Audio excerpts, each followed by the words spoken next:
Hi, I've just finished listening to an Audible book, and it's Coco Mellors' Cleopatra and Frankenstein. And I picked this one up because earlier on this year I read and thoroughly enjoyed Blue Sisters. I really, that was one of the ones I have really liked this year. So having liked that one, I was expecting to also like this one, but I didn't. I found the characters on the whole unlikable, and I found that I didn't really care what they did, all with the exception of one person. There's only one person whose story I enjoyed. Cleo is a 20-something artist, British, living in America on a green card. Not on a green card, on a visa. And on New Year's Eve, she meets Frank, who is a 40-something advertising exec. And within 6 months, they're married.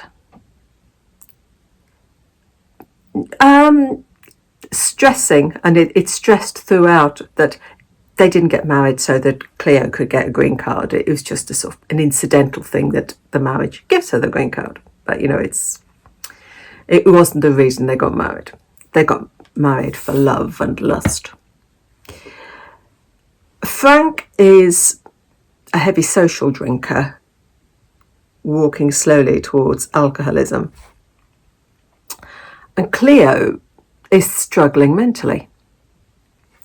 And their marriage is full of ups and downs. And it's becoming more and more toxic, and I found myself not really caring. Does that sound harsh? The plot itself, there's not sort of a plot so much as the way that this marriage impacts upon themselves, upon Cleo and Frank, and upon their circle of friends, who also were in varying degrees unlikable.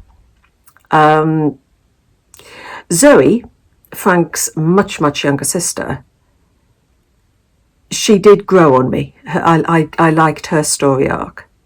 I can't say that she was in my top 10 favourites, but yeah, I appreciated her story arc. Though, in the beginning, I didn't like her one bit in the beginning.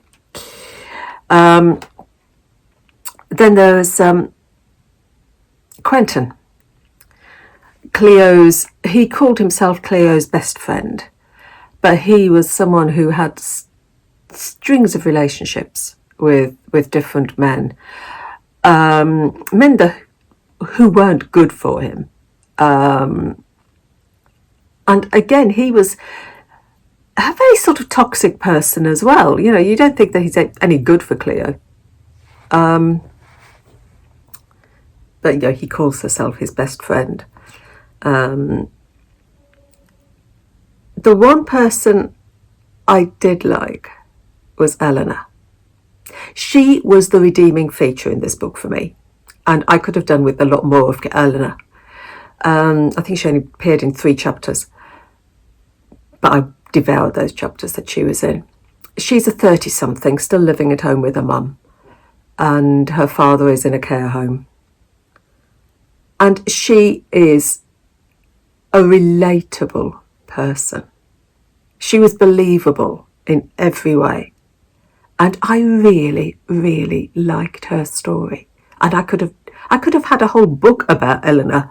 Forget about Cleo and Frank. I could have had a whole book about Eleanor.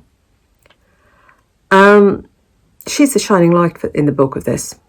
She was sort of what saved the book, in my opinion. The light is shining on my notes on my laptop, so just bear with me.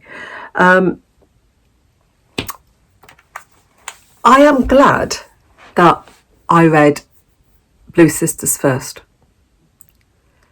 because I've got a sneaking feeling that if I'd have picked this one up first, I'd have walked by Blue Sisters. I wouldn't have bothered.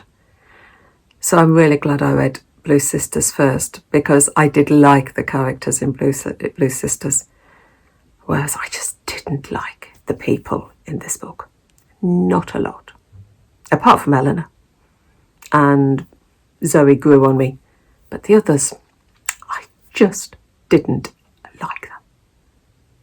I think I've been a bit unfair, and I do apologise, but, you know, we've all got different opinions when it comes to books, and books will touch all of us in very different ways, because we're all different. We're not automatons. So that is it. I listened to it. That's all I can say, really. So, bits of it were okay, but on the whole, I'm glad I read Blue Sisters first. So, happy reading. Take care. Bye.